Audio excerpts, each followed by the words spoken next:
Hello, everyone, and welcome to our very last session of the summit, Get Proactive about Emergency Planning and Food Allergies. I am Karen Patriarca, the e-learning developer for FAIR and a former classroom teacher. I will be the moderator for this session. Today, we are grateful to be joined by the lovely Angela Gomez from LunchAssist, and now I will let her take it from here. Thank you so much, Karen, and thank you for having me today. I'm going to share my screen here. Good afternoon again, everyone. My name is Angela Gomez, and today we'll be discussing getting proactive about emergency planning for food allergies and what that might look like at your organization. And spoiler alert here, we will also be talking about soccer.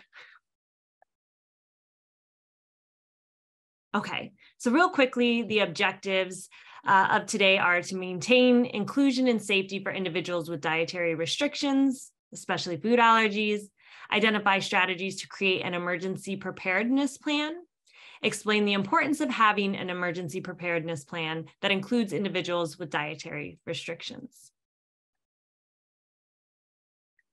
Okay, real quickly, I just wanted to share my food service journey with you all. Basically, I've been in food service for most of my life, and I didn't realize that until I started to put together this presentation. So self-discovery is fun here, folks. Where I'm at in my journey right now is I'm currently a registered dietitian and school nutrition specialist. And my background is as a menu planner and special diets coordinator for K-12 schools in Arizona, which I did for over 4 years.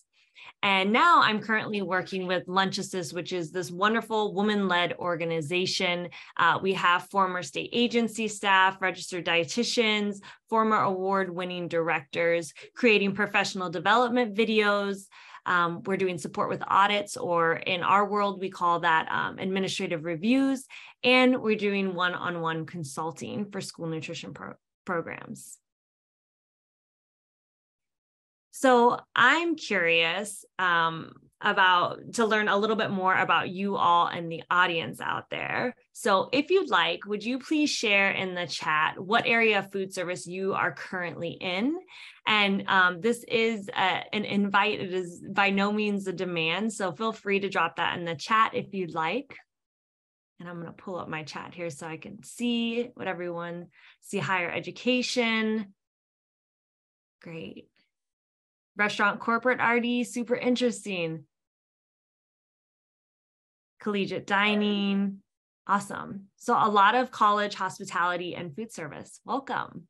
I'm so interested. One day I'll have to connect with you all and learn more and more about that. Okay, so since I don't see any of my fellow school food service people in there, so this is a K-12 specific term that we use, and I just wanted to give you a heads up because I might accidentally use it. Sometimes it's intentional, but we use the term special diets. And that's a term in school food service that covers food allergies, food intolerances, food texture modifications, things like celiac disease or diabetes, accommodating neurodivergent folks. It kind of just goes all under that umbrella. So I might slip up. That's what I mean when I say special diets. Just think of food allergies. Okay, so I warned you that we would be talking about soccer. So here it is. Can you believe we only have 17 days until the World Cup? I'm super excited, and I might be calling in sick a few days coming up here. Please don't tell my bosses. But why this is significant to me is I grew up playing soccer, and I love soccer. And this is going to be the first time that I've been able to include a soccer analogy professionally. So this food allergy is either going to do really well and land, or it's going to fall really, really flat. So wish us luck here. Okay. So this here is your dream team. It's your food service soccer squad, if you will. Your team plays in a 4-3-3 formation. If you don't know what that means, that's okay. That's not what's important here. So your food service soccer squad is always working together toward a common goal. So what is the common goal your team is constantly working towards? Feel free to drop that in the chat or just allow this question to be rhetorical here. I'll see if anyone will bite on dropping that in the chat. A goal that you all are commonly working towards. Okay, you have no takers, and that's okay, because I have one for you. Some of you might be thinking keeping folks safe because you're at a food allergy specific summit. These folks are correct. So the main goal that we have in food service is keeping folks safe, but it's also keeping customers satisfied. We're trying to invite customers or our students back. So we're also working towards keeping them satisfied with our customer service and satisfied with the delicious food we serve. All right, let's get into some team member specifics here. Let's talk about the general positions on the soccer field. So we have your offense here. And let me actually go back one. There we go. Here we have your offense. These are the people who are trying to keep us ahead in the game by scoring goals. They're trying to help us win, right? And in our food allergy analogy here, these are the folks that are making us aware of the food allergies. They're asking questions about our menus, our policies, our procedures, and they're making sure that we stay on top of our customer service. And I'm kind of curious, did you all think of students, parents, guardians, and customers as being part of the team before? It's kind of weird to think about it this way at first, at least it was for me. Yet, when you think about it a little bit more, these folks are super important to the goal of safety and satisfaction. It's our offense here. So we have a non-human member of our offense, and that's the menu. So think about this. When you post the menu or print it out physically or post it digitally, you allow someone with a food allergy to do some research prior to coming to eat at your company, your organization, or your campus. And how accessible your menu is another important part of the offense. Whether that accessibility is based on different menu forms, various menu locations, and or just making it accessible to disabled folks or folks with disabilities. The menu also plays a role when you have clear markers or symbols that indicate an allergen or have separate allergen-friendly menus. This is super helpful to your offense as well. Okay. So these are the midfielders. This is the position I played growing up. And technically on your team, they play both offense and defense. So depending on your organization, that could be a sous chef, a manager, expo, server. At K-12 schools, it's nurses, right? It could be a volunteer at a food bank. These folks are receiving information from your offense and they're communicating it to your defense. And that's why these folks are both. So an example of this, a customer, your offense, tells your server rather that they have an allergy to wheat. Now your server acts as both the offense and defense because they go back and they communicate that message to your kitchen, which your kitchen is your defense. I hope you all are following along here.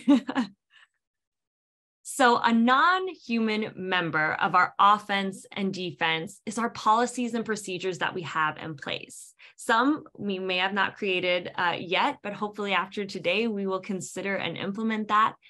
But these are fluid. Our policy and procedures are fluid, and they're based on feedback from both customers and staff. And they're incredibly important in working towards that goal of safety and satisfaction, helping us to win the game.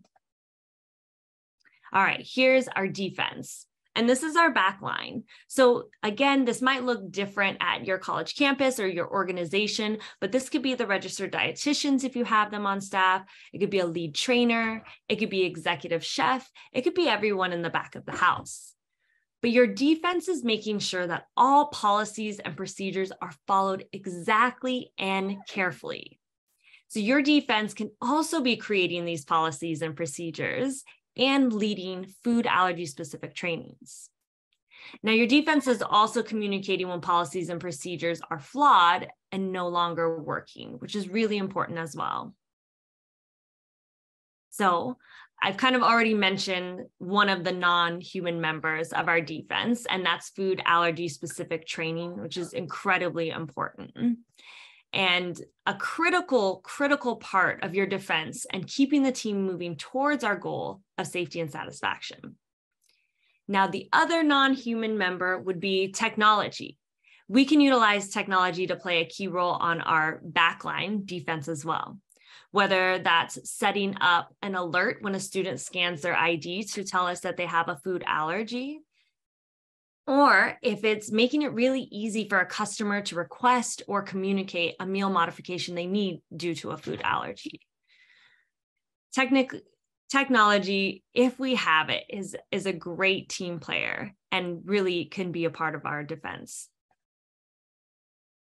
Okay, so we're to the last line of our defense. Now, this is a position I admire, but would never, ever play, and that's the goalkeeper. But in this scenario here, our theoretical goalkeeper is essentially practice and training leading up to game day. So consistent practice and training is not only our last line of defense, but it's our best line of defense. I was really proud of that one-liner, by the way, everyone. So I hope you enjoyed that too. I high-fived myself in my office by myself with that one. So this last line / best line of defense is where emergency preparedness comes into play. So let's talk about it. The thing that you thought we were going to talk about instead of soccer today.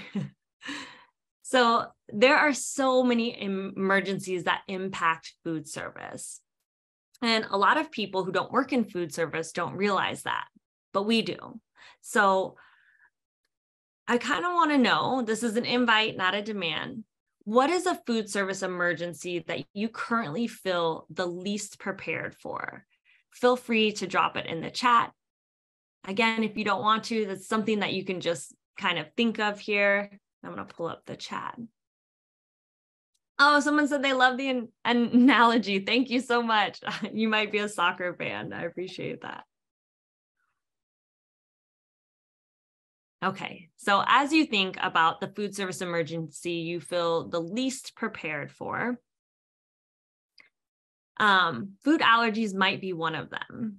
And if food allergies is one of them and you're attending this summit, amazing. You're exactly where you need to be here and on FAIR's website. FAIR's website has been a lifesaver for me and taught me most of what I know about food allergies. So I love all the things that they have to share on there and all their resources.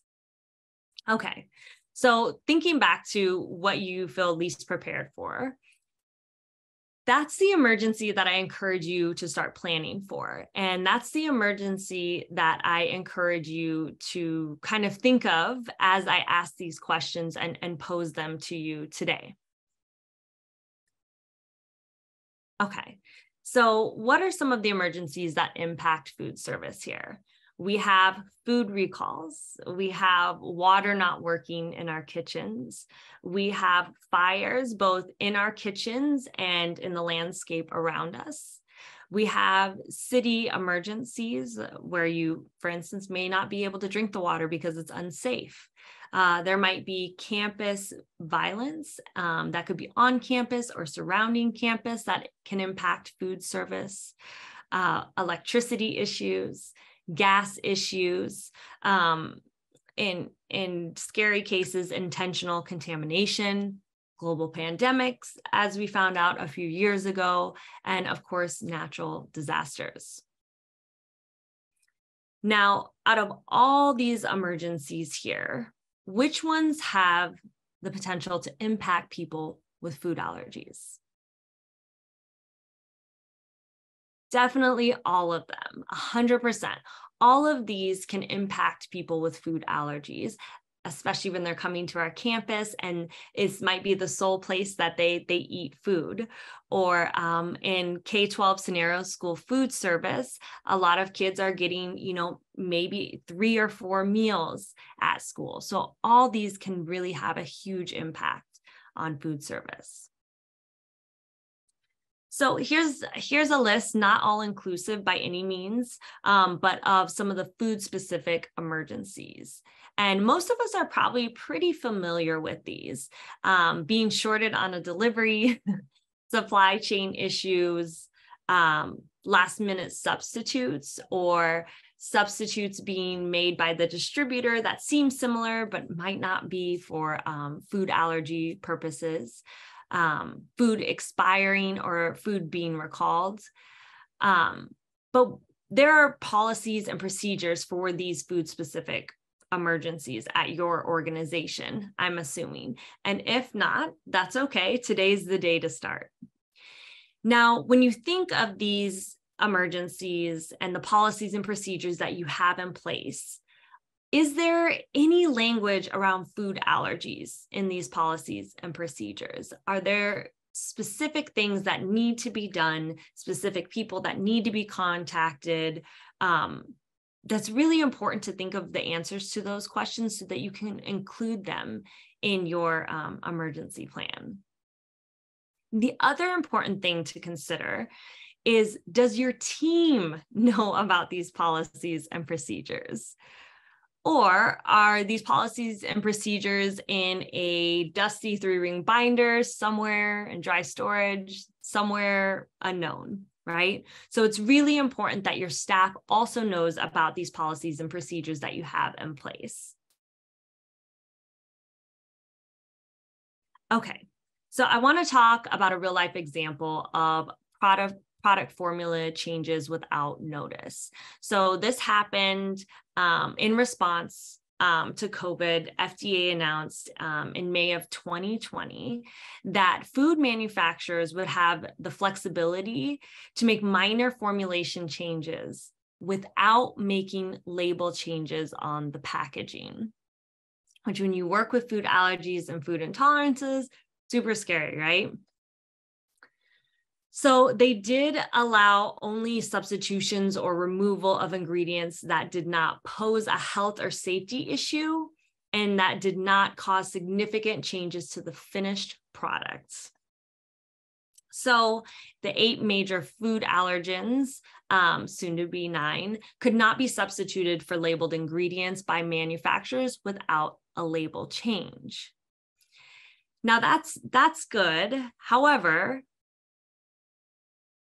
anyone can be allergic to any kind of food. So if a product formulation change happened when the FDA enacted this to, say, someone who had a strawberry allergy, since strawberries are not listed as the top 8, again, soon to be 9 allergens here in the US, someone could have had a reaction in response to that. So just a real life example of a product formulation change that we might not know has happened, and we don't know who it's going to impact, but we should, if we have plans and policies in place, hopefully we can address that emergency in a really efficient and safe way. And I know we already know this, but I feel like it's worth repeating. Food allergy reactions in and of themselves are emergencies. They can be life-threatening and they can happen on your campus, at your site, or your organization. So it's important to have something specific to food allergy reactions in place as well in your emergency preparedness plans. I'm curious, I'm going to open up the chat again here. Is there anyone who feels like they have like a really solid food allergy plan out there, or policy or procedure in response to someone going into anaphylaxis due to a food allergy reaction? I also see why I wait to see if anyone will respond to that. I see here that diesel shortage and how it impacts supply chains, mentioning that. Yes, that can definitely be an emergency scenario for us that we're facing right now? Okay. So in schools, we're required to have a special diet policy. And actually at the end of this presentation, I do have a template that I'll share with you all that you can access and download to see what that looks like. I don't know how much of that you'll be able to pull for like the college campuses, for instance, but it might be nice to review if you don't have one in place right now. Okay. So I have a true or false scenario here. Feel free to drop your answer true or false in the chat or just watch how this plays out. It's up to you really. But say a water pipe, heaven forbid, bursts on campus and staff does not have access to running water. A kitchen staff member just finished preparing cheese quesadillas and is now about to prepare a tray for a student with a milk allergy. Now, given this emergency scenario, using hand sanitizer is a good option. True or false? Drop it in the chat, say it in your head.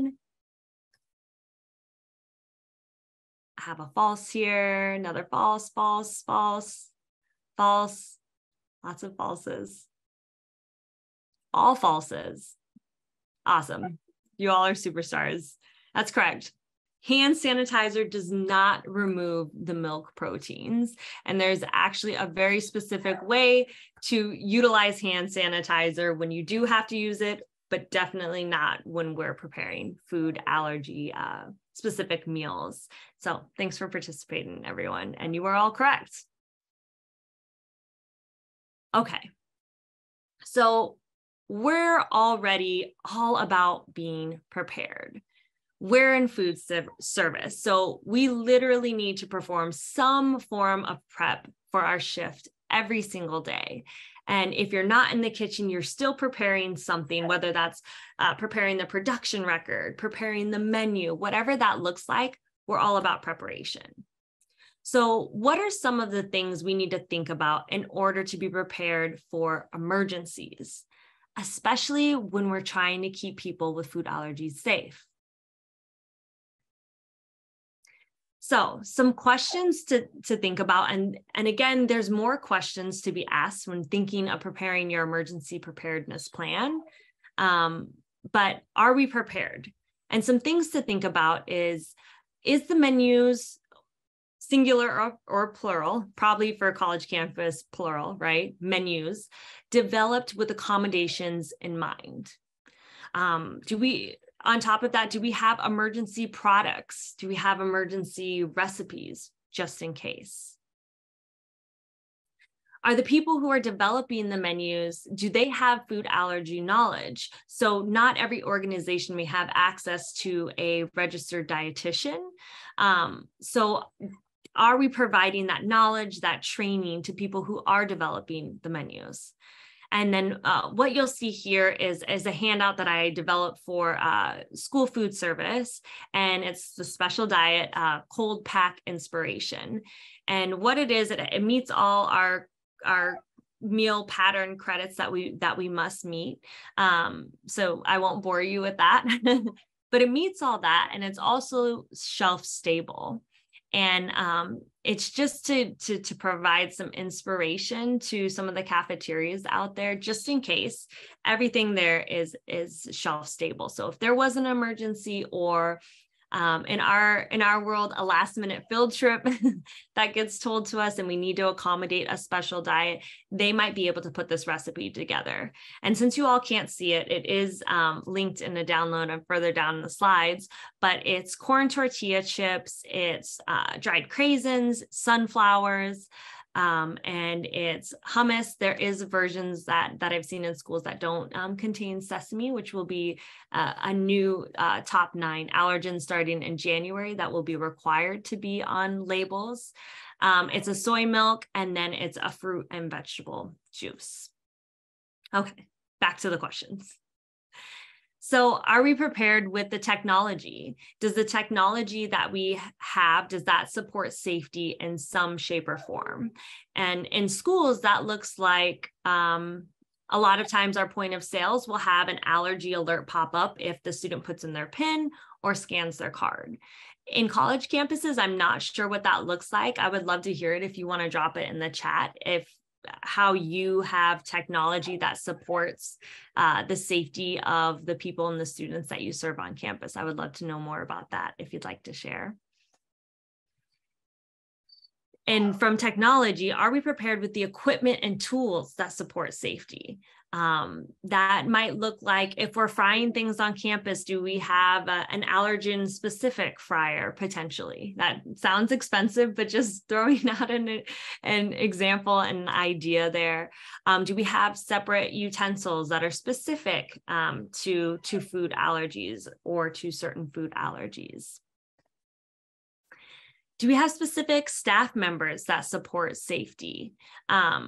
Is that maybe that's forming a care team? So on K-12, that would look like potentially the nurse or the 504 or IEP coordinator. That would look like the registered dietitian if they happen to have one, or it's the food service director.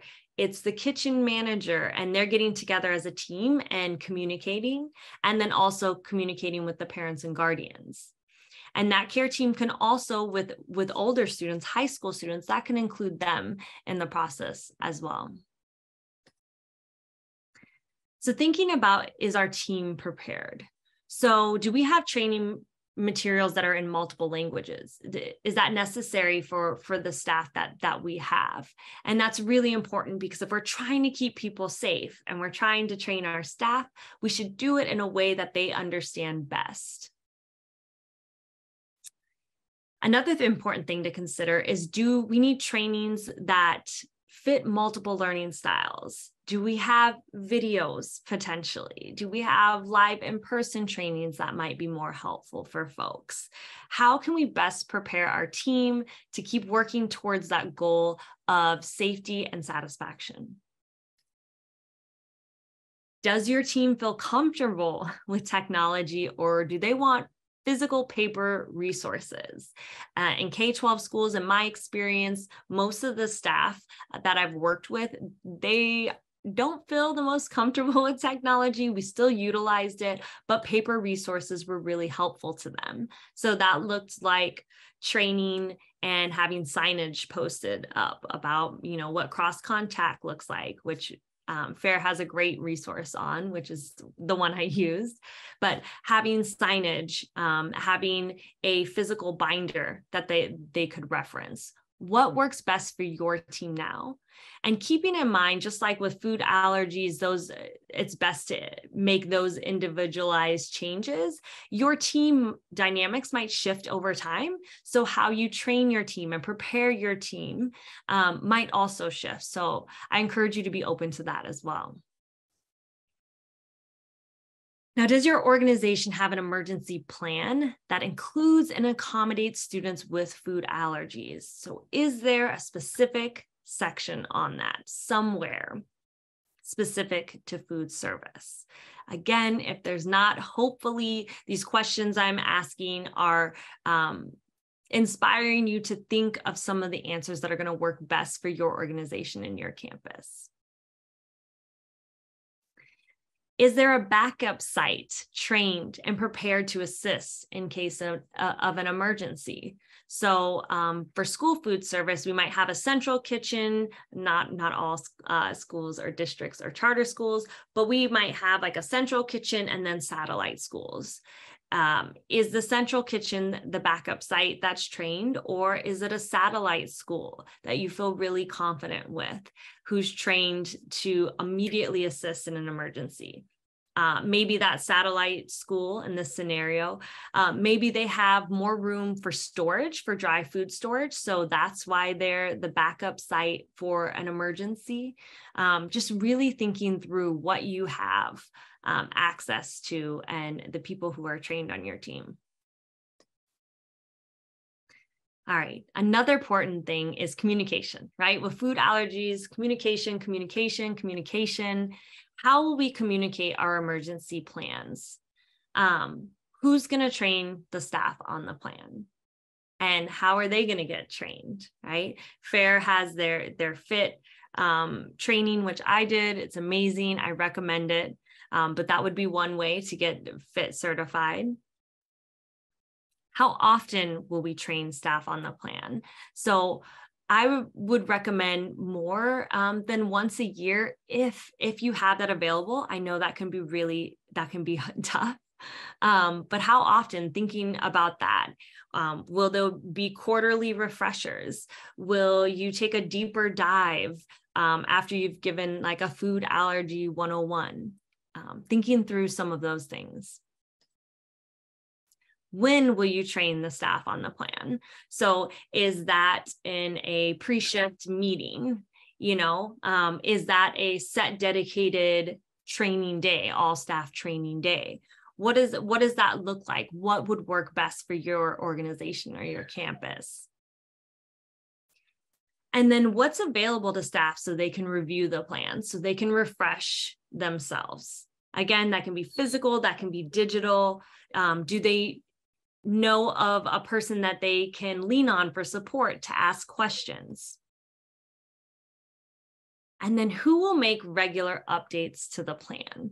And this is really important, and so many, we're handling so many different things and moving parts in food service, but making regular updates to the plan is incredibly important, because there's a chance you will find flaws, or you will find some things that you need to tweak. And so who's going to make those regular updates to the plan? Who's going to check for those? Who's going to communicate that to that person? Okay, so some real life examples in the school food service world here. So what I implemented at both the school districts that I worked for was a special diet folder. And if you remember earlier, I told you that a lot of the staff I worked with were technologically adverse. That wasn't something they felt most comfortable with. So I met them where they were at, because it's really important when you're trying to keep students safe, right? So I had a special diet folder that I would update regularly, and I kept it teal, like Fair's teal pumpkin, to indicate that it was an allergy. And I had it at every single site. And I also kept it consistent. So it was the same folder, it was the same style. I made sure to include the same resources for every site.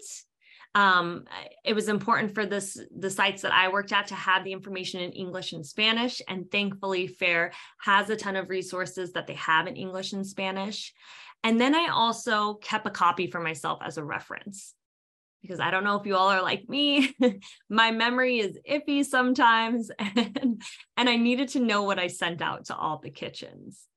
And the reason for this consistency, the reason that was so important, is because in school food service, and in food service in general, I think we can assume that sometimes there's a higher turnover rate, right? And you want to let people know in a very quick way, hey, there's a teal folder. No matter what kitchen you go to work in or substitute in, there's a teal folder or a teal binder that you can reference for this information. I'll take a quick drink. So you want volunteers and substitute staff to know what that looks like. And if you're keeping it consistent, then it's easier for them to identify, and it's really good that they'll know where that resource is and what it looks like. So before, people have asked me what was the contents of the special diets, and that's of course going to depend on your campus, the people you serve, your customers, all of those things. These are some of my 3 top favorite FAIR resources, and I included them in each of my special diets folders, my teal binders. It was How Might a Child Describe a Reaction, which I had in English and Spanish. How to Avoid Cross Contact. They also had in English and Spanish. And then Tips for Avoiding Your Allergens was in English and Spanish. And I had a lot more FAIR resources, but these were my top 3 favorite, which I also have linked at the end of this presentation. And again, I made sure to look these over and check FAIR to see if there was updates. I'm sure, I don't know if FAIR has released updates for Tips for Avoiding Your Allergen with the sesame yet, but I'm going to be checking for that. And so Also checking where you find your resources to see if things have been updated. So some more real life scenarios, some responses to COVID. We had to change service models. You might have seen it in the news, or maybe you have family members or children that attend schools and you heard about it, but we had to change the service models as a mitigation strategy. And at the last school district I was at, when COVID hit, we weren't serving breakfast in the classroom, but then we started to do that. And so we transitioned to more specific labels. We had big insulated bags, and on the left here where it says BIC special diet count, I printed it out on teal paper and was like, here is the teacher, the grade, the room number, and I would mark how many there might be in there. So there might be like 3 soy milks. But that was to let the teacher know, and it didn't give any, specific student identifying information. It let the staff know. So it really worked out great. And it was actually our nutrition specialist, Michelle, who suggested that idea, and it was fantastic. Another thing that we did is we had just an overall form that staff could look at that said the grade, the teacher, the student's initials, and what special diet. So they could always reference that in the special diet folder while they packed for the breakfast in the classrooms. So as you probably already know, Congress was allowing at the time universal free meals to all. So we switched meal programs, which had different rules. And part of that, what made it easier was we had to do a manual count. It was easier to get all those kids through the line by doing a manual count. And so we switched from the electronic point of sale to manual count. So it was helpful to make signage for the staff about the lunchtime and how many students in pre-K, for instance, that were coming through that had a food allergy or food intolerance or had a special diet in K-12 speak. So this is some of the signage that was important and part of our emergency plan. So here are some of the training resources that are helpful, that I found helpful with FAIR. Their FAIR Check instructor training. They have a FIT scholarship if you happen to serve underserved populations. I actually got the FIT scholarship. I was super thankful for that, and it was a great training. And a lot of support as far as materials and resources. FAIR is really great about that. They also have this training for anaphylaxis. That's a free training that I requested that my staff be familiar with, because I think it's really important if we're in food service to have some awareness on how to respond. And it was a free training. So putting this in your policies or procedures or training is a great way to plan for emergencies. And then, like I mentioned before, we're developing professional development videos at LunchAssist. So special diets or food allergies, I love them. It's my thing to learn more and to communicate that out to people. So our LunchAssist Pro has videos that we're developing specifically to that. Here are the paper downloadable resources. Here you can keep them digitally as well. But I have my top 3 favorite from FAIR, which I already mentioned. The ones I mentioned for LunchAssist.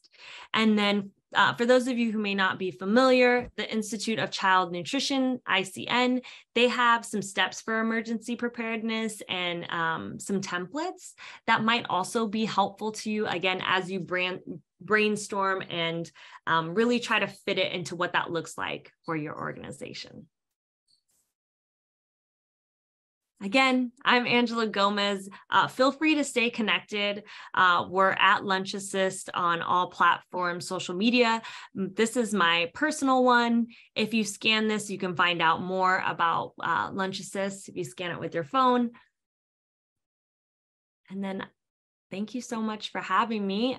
Any questions at all? Thank you, Angela. We do have one question.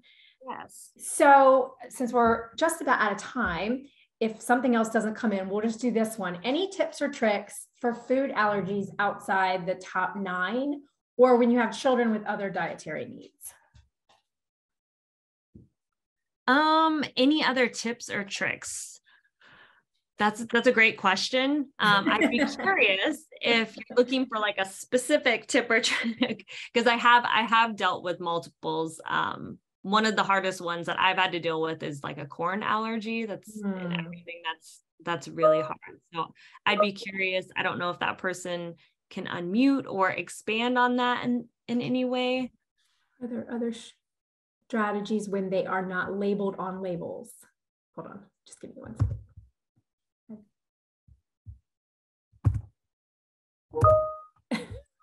The same thing keeps popping up in my screen, so I can't go to the Q&A. Hold on. Okay, hold on. Let's circle back to that question real quick, because this one is in the Q&A and I don't want to miss it. What do you do if a child is having a first-time allergic reaction and there's no prescription auto-injector available? FAIR might be better to answer this question, but I would look at, I don't know what state you're in, but there are state laws about having EpiPens, and I would be curious if your state requires it or not. Karen, do you have anything to add to that? We have information on our website about that for sure, because that is addressed. Like there are laws that where they keep one, but I don't want to give medical advice, so just go to the website. I'm not a subject matter expert. Yeah. Hold on, let me go back. I will add to that, Karen.